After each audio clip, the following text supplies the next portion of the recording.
Bonjour à toutes et à tous et bienvenue dans cet épisode d'Éclat de tradition. Alors aujourd'hui on va parler d'une méthode qui simplifie la gestion des repas tout au long de la semaine, le batch cooking. Pour celles qui n'ont pas encore écouté les épisodes précédents, alors le batch cooking ça consiste à préparer en une seule fois des repas pour toute la semaine. C'est une organisation qui permet de gagner du temps, de réduire le stress lié à la préparation des repas et puis de s'assurer de manger des plats équilibrés et fait maison chaque jour. L'idée c'est vraiment de cuisiner une fois mais de manger pendant plusieurs jours. Mais attention, voilà, le batch cooking ça veut pas dire repas ennuyeux ou repas répétitif. Vous allez voir qu'on peut organiser sa semaine de manière variée et de manière savoureuse surtout. Si vous n'avez pas vu les épisodes précédents concernant le batch cooking, car on en est déjà au 3e épisode, je vous invite à aller les voir. Il y a un épisode de batch cooking pour une semaine en janvier, une semaine en février et nous sommes là pour une semaine au mois de mars, tout simplement. Donc c'est parti. Alors pour ce mois de mars, on va essayer de se concentrer sur des plats de saison en utilisant les fruits et les légumes qui sont là ce mois-ci pour maximiser la fraîcheur et l'économie. Le mois de mars, il va nous offrir des légumes comme des carottes, des poireaux, du chou, des épinards et puis des fruits comme les pommes et les oranges et les kiwis. On va donc essayer de composer un menu qui profite de tous ces trésors de la nature tout en restant quand même simple, savoureux et nourrissant pour toute la famille. Alors, voici le menu de la semaine que je vous propose. Prenez bien note. Le lundi, velouté de légumes et quiche au poireau et au fromage. Le mardi, poisson grillé et purée de carottes. Le mercredi, gratin de chou-fleur et poulet rôti. Le jeudi, salade de lentilles aux légumes et vinaigrette au miel. Le vendredi, tarte à l'orange et riz au lait.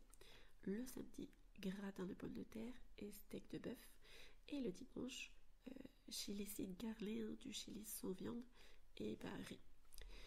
On va voir comment organiser la préparation de tout ça pour que vos repas y soient prêts en un rien de temps et puis tout au long de la semaine.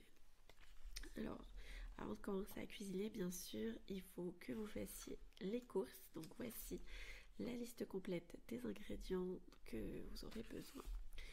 Donc encore une fois, à vos stylos et à vos crayons. Donc les légumes et les fruits, on va avoir besoin de 2 poireaux, un chou-fleur, 1 kg de carottes, 500 g de pommes de terre, une salade verte, 3 pommes, 3 oranges, un citron, un bouquet d'épinards frais, une poignée de lentilles vertes ou blondes, 3 oignons, une tête d'ail. Petite précision encore une fois, voilà, là c'est vraiment des proportions que je fais pour, on va dire, une famille de 2 adultes, 2 jeunes enfants et un bébé. Voilà. Après, à charge pour vous d'équilibrer en fonction des proportions dont vous avez besoin. En produits frais, vous aurez besoin d'un poulet entier ou alors de 4 cuisses de poulet, selon ce que vous trouvez. De 2 filets de poisson blanc, vous pouvez prendre du cabillaud ou du colin. De 4 œufs, de crème fraîche, 100 ml, ça suffit largement. D'un bloc de fromage râpé, donc soit du gruyère, soit du comté, ou un mix des deux si vous pouvez vous le permettre. 2 pots de yaourt nature, d'1 litre de lait. Et puis en épicerie, vous avez les classiques, farine, l'huile d'olive, miel, une boîte de haricots rouges, une boîte de tomates concassées, une boîte de maïs, un sachet de riz basmati, donc les sachets de 1 kg, un sachet de quinoa, donc là c'est plus de 500 grammes, mais ça suffira.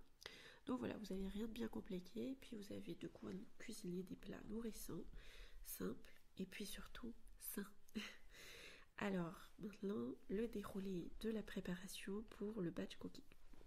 Donc, comme je vous l'ai déjà dit, l'idée du batch cooking, c'est de tout organiser pour ne pas perdre du temps. Donc, vous avez un déroulé que je vais vous donner et vous allez pouvoir préparer toutes ces recettes en une seule session. C'est le défi. Alors, la première chose à faire, c'est préparer les légumes. Vous commencez par laver et couper tous vos légumes. Vous épluchez les carottes, coupez les poireaux, coupez le chou-fleur en petits bouquets. Vous épluchez les pommes de terre et les carottes pour la purée. Et vous émincez oignons et ail pour la cuisson à chaque fois. Deuxième chose, vous cuisez vos légumes. Dans une grande casserole, vous faites cuire les carottes et les pommes de terre pour la purée.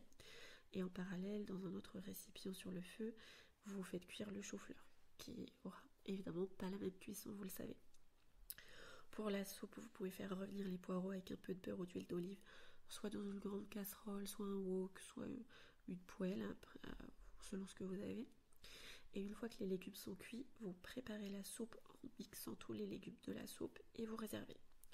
Vous pouvez aussi déjà faire vous cuire vos lentilles dans une autre casserole ou réutiliser celles des légumes déjà cuits, selon comment ça se présente dans votre cuisine.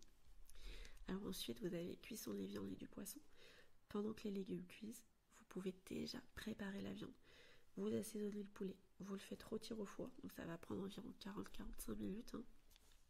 Et puis pendant ce temps, vous pouvez faire cuire le poisson, soit au four aussi à côté. Je pense pas que ça va prendre trop d'odeur, en général c'est bon. Ça dépend aussi de votre four, donc à vous de voir, c'est pour ça que je dis je sais pas. Mais normalement ça va. Sinon vous pouvez le faire à la poêle si vous avez peur des odeurs. Et puis c'est aussi loin de préparer la quiche. Vous pouvez pré-cuire la pâte à tarte si vous avez encore de la place dans le four, ou alors vous la mettez en dessous pour que les viandes cuisent bien au-dessus, et en dessous, voilà, la cuisson de la pâte à tarte, il faut qu'elle soit cuite à cœur et chaude, mais elle n'a pas besoin d'être dorée. Donc vous pouvez la mettre en dessous en même temps si possible. Vous faites cuire les poireaux, donc ça on l'a déjà fait, normalement vous assurez, vous êtes en fin de cuisson les poireaux, puis vous mélangez avec des œufs et du fromage. Ensuite, la préparation des plats à proprement parler, donc une fois que les viandes sont prêtes, vous découpez pour les plats, pour le lundi et le mercredi. Pour la salade de lentilles, vous égouttez les lentilles, vous préparez la vinaigrette avec du miel et de l'huile d'olive, vous la mélangez pas tout de suite, vous la mettez à part, vous la conservez à part, et vous pouvez également faire cuire le riz pour le chili du dimanche en avance. Ensuite, vous avez tout ce qui est montage des gratins et des tartes. Donc là, vous prenez les légumes qui sont cuits et puis vous montez vos gratins. Donc par exemple, le gratin de chou-fleur ou de pommes de terre, et puis votre tarte. Et puis vous préparez la pâte à tarte, vous disposez les oranges coupées en tranches, vous ajoutez un peu de sucre et puis un peu de beurre. Voilà. Après, oui, il faut que je vous donne quand même des petits conseils de conservation, parce que maintenant vous avez préparé tous vos plats. C'est quand même un peu crucial de savoir comment vous allez les conserver pour qu'ils restent frais et savoureux toute la semaine. Donc, même concept que d'habitude, je vous dis toujours un peu la même chose. Il faut utiliser des contenants hermétiques pour stocker les repas. C'est le meilleur moyen de garder vos plats frais. Ceux que j'utilise, c'est ceux de chez Ikea. Je ne suis pas sponsorisée. Je vous dis juste ce que j'emploie. Donc, c'est des plats en verre et avec par-dessus le couvercle hermétique en plastique qui lui ne va pas au four, mais qui permet d'éviter les mélanges d'odeurs dans le réfrigérateur. Après, les plats comme la soupe, gratin, salade, vous pouvez les conserver au réfrigérateur de façon assez directe et puis vous les gardez, voilà, comme ça à peu près 3 jours max. Les plats avec du poulet ou du poisson, en général c'est quand même mieux de les consommer dans les 2 jours suivant la cuisson. Donc vous pouvez modifier après selon le moment où vous faites votre batch cooking en fonction des jours. Et puis si vous avez des plats qui se conservent moins bien, je vous conseille de les congeler. Le gratin, le chili, vous pouvez congeler et les décongeler au besoin plus tard, ça se décongèle assez bien aussi. Et puis pour finir, je vais vous laisser aussi quelques conseils pour les fruits et légumes du mois de mars. Alors comme toujours, essayez de privilégier les produits locaux et de saison. Vous avez les poireaux, les carottes, les pommes, les épinards et les choux. C'est des légumes qui sont de toute façon parfaits pour le batch cooking parce qu'ils se conservent très bien et qui peuvent être utilisés dans beaucoup de plats différents. N'hésitez pas à garnir vos plats de légumes de saison, à faire des purées de carottes, à intégrer des épinards frais dans les salades, à utiliser des pommes pour les desserts et puis voilà, des tartes, des compotes, etc. Bon ben voilà mesdames, le batch cooking de cette semaine est prêt et en quelques heures de préparation, donc moi j'ai fait ça à peu près 2 heures, vous avez donc maintenant normalement de quoi nourrir votre famille avec des repas équilibrés, des repas délicieux, tout en ayant, j'espère, plus de temps pour vous et puis pour votre foyer. J'espère que cet épisode vous aura inspiré à prendre les rênes de vos repas hebdomadaires et puis à gagner du temps, tout en restant fidèle, je pense, à votre désir de servir une cuisine qui soit maison et qui soit saine. N'oubliez pas qu'une bonne organisation, ça commence d'abord dans la cuisine. Je vous remercie de m'avoir écouté. N'hésitez pas à mettre un j'aime sous la vidéo, à vous abonner Et puis surtout nous dire en commentaire les recettes que vous avez essayées, si vous les avez appréciées, si oui pourquoi, sinon pourquoi, et comment ça fonctionne pour vous au niveau du batch cooking. Voilà, merci encore, à très bientôt pour un nouvel épisode d'Éclat de tradition. Et puis d'ici là, je vous souhaite beaucoup de bonheur.